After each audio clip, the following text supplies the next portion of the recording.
The Eternal Spring of Mr. Ito, Chapter 17, Part 1. I've got to find a way into that camp, Maggie. Sara flexed her aching hands, then bent back to work. Hugging the bucket between her knees, she pressed her head into the cow's warm flank, splaying her fingers around its velvety teats. Pretend you're playing a violin scale, Mr. Hale had advised. After a week's practice, she got the hang of milking, but it still took her a good half an hour against Mr. Hale's 5 minutes. Rippling the fingers of each hand in a steady rhythm, she got the milk flowing again. It arced its sing-song way into the bucket. I don't see how. Maggie sat on a bale of hay, a basket of brown eggs on her knees, carefully wiping the straw off each one. You say you have to have a permit. I'll get in some other way then. Twisting her wrist, Sara aimed a stream of milk at one of the barn cats.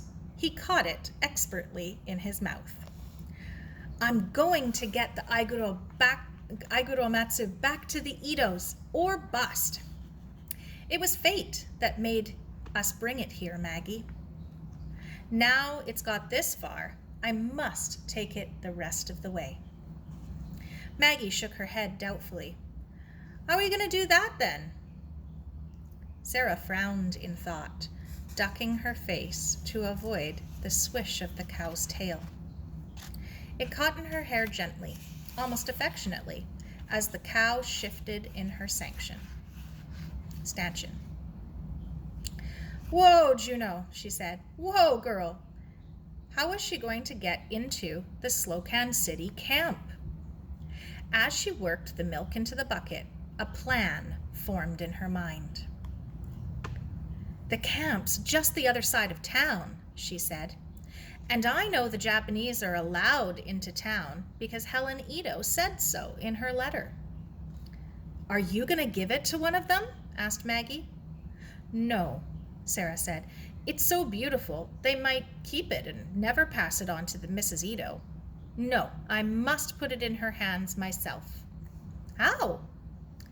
Supposing we all rode to town the way that we did the other day, and then I left you with the horses and joined up with a group of Japanese going back to the camp. I could just sneak in the middle of the crowd. Don't be daft. They've only got to look at you to see that you're not a Jap. Not if I'm in disguise. Sara stood up. All done, Juno. Good girl. She struggled with the bucket of milk in the barn doorway. What disguise? I'll have to think of something. Do you think Ernie would help? He's always full of ideas. I don't know. He don't have much get up and go these days. And he don't like Japs. I don't think he'll want to, Sara. Well, I've got to ask him. Jamie, too. I'll have to risk telling them about the bonsai. We haven't much time left. We'll be going home at the weekend, and I need all the help I can get to sneak that Aiguromatsu in. Maggie nodded slowly. Won't do no harm to ask him, she said. It might buck him up, give him something to think about. The boys were hoeing in the vegetable garden. We've got to talk to you, Sara said. Okay. Jamie was only too glad to put his hoe down. We want to show you something in the barn. Ernie didn't look up. You go, Jamie, he said. I'll stay here for a while. He prodded the soil with his hoe.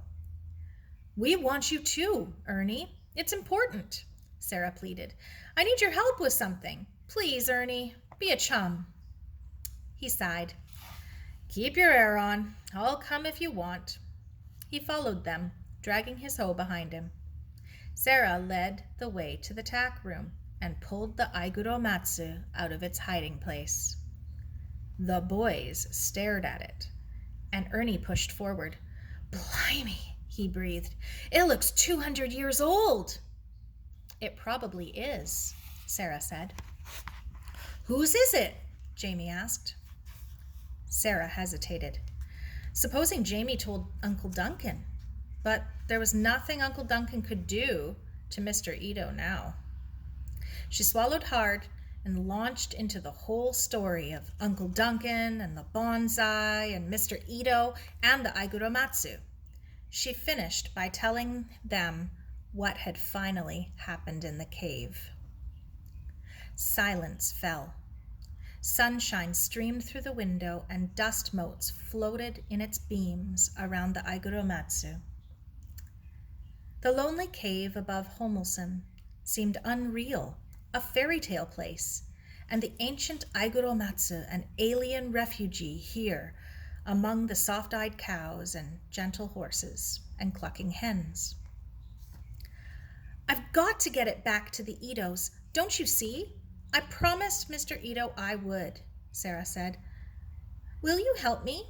I can't do it without you.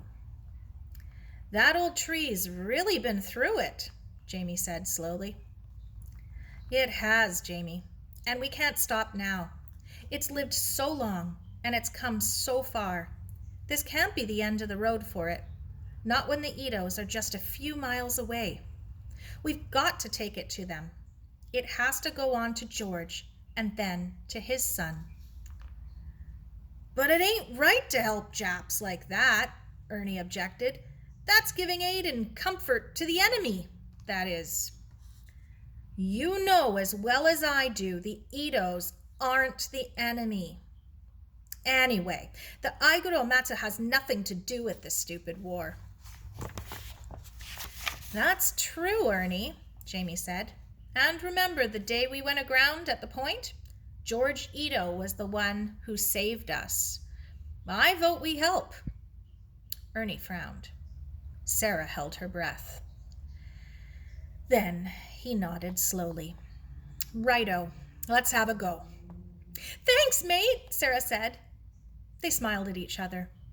Now, here's what I thought, Sara said. I thought I could get into the camp by tagging along with a group of the Japanese returning from Slocan City. We could do it tomorrow. Mr. Hale and Mrs. Lloyd are driving into Vernon to shop, and they're stopping for lunch with the Bradshaws after. We could do it before they even get back. She looked at Ernie. What we've got to figure out is how I can get into the camp without being noticed. And I thought, with your dad being a commando and going behind the lines all the time, he might have given you a few tips. It ain't gonna be easy, Ernie said. His frozen face was thawing out, coming alive. You're talking about going in broad daylight, Sara. A daylight raid is no piece of cake. He studied her face. We're gonna have to change the old boat race a bit. What boat race? Jamie looked puzzled. He means her face, Maggie said. Well, we'll have to do what me old man did when he rode that bloomin' camel through Rommel's lines. Darken your color a bit and do something to your minces. Give me some time to think about it. After breakfast the next day, Mr. Hale and Mrs. Lloyd got ready to leave. We'll be home in time for supper, Mr. Hale said. If you take the horses out, be sure to rub them down afterward. He climbed into the car. There are sandwiches in the icebox for your lunch, Mrs. Lloyd called from her seat. Be good. We will, they chorused. The car roared off down the road. The minute it was out of sight, they raced for the tack room. Ernie had soaked some leaves and tree bark in water until it turned a pale brown. Rub that on your face, he commanded. When she'd finished, he stood back and squinted at her. Let me darken your eyebrows, he said. What's that in your hand? Sara asked suspiciously. It's a stick out of the wood stove, he said, working on her transformation. Keep still or I'll poke you in the eye. He stepped back. That's not too bad, but I can't do nothing about your blue minces. You'll have to stay well away from the guard, and keep looking down as much as you can. What about my hair? Sara asked. I thought of that, he said. You're gonna have to cover it up, like me dad did when he dressed as an Arab. He pulled a dish towel out of his pocket. I borrowed this from the kitchen. You can put this on your head. A dish towel? I see Jap women wearing them out in the strawberry fields in Mission. Tie it at the back of your head and pull it down over your forehead. His eyes gleamed. Yes, like that. Yes, a dish towel will do the trick nicely. Are we ready? Breathed Sara. I reckon we are, said Ernie. Right then, let's go. Sara lifted the Aiguro Matsu off the windowsill and placed it in her book bag. Namu Amida Butsu, she muttered. I hope the Lord Buddha gives us a hand today. Quickly, they saddled up the horses and headed into the birch woods. They trotted in silence. The soft thud of hooves on the path matched the thud of Sara's heart. The book bag, with its precious burden, rested lightly on the saddle in front of her. Ernie, behind her, called softly, All right, mate? Thanks to you. She tried to grin back, but she was scared. This was no game. They rode into Slocan City. As the others tied the horses to the railing outside Mr. Maynard's store, Sara slipped behind the building to wait for her chance. Mr. Maynard's big voice echoed through the wall. Back already? He laughed.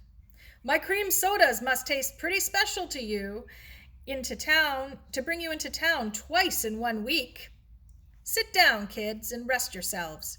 Try some of the wife's pound cake, fresh out of the oven. Nothing like it, I can tell you. Lucky things, Sara thought. She loved pound cake. Maybe they'd think to save her some. She shifted the book bag onto her other shoulder and then stiffened. A group of Japanese, carrying groceries, was straggling down the middle of the street, heading for the other end of town. Sara swallowed hard, her mouth and throat dry. Her heart pounded. Suppose the Japanese challenged her. Suppose they said something in their own language and she couldn't reply. Suppose... They had passed by. She couldn't wait another moment. She had to make her move or miss her chance.